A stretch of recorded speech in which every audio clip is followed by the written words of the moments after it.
sa bisa ng warrant of arrest dahil sa kasong attempted homicide. Nahuli ang isang wanted person sa operasyon ng Sulat Municipal Police Station.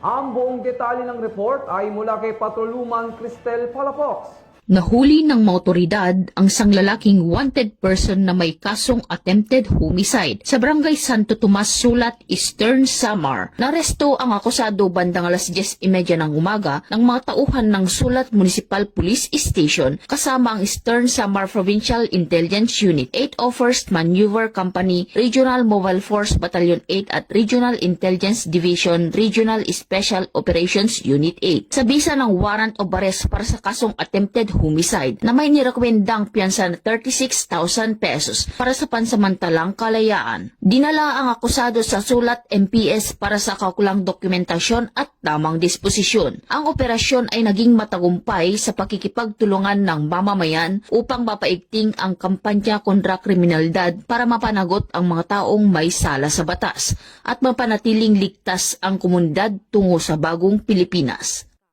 Mula dito sa Eastern Visayas, ako ang inyong PNN correspondent, Patrolwoman Palafox, alagad ng batas, tagataguyod ng Balitang Pulis.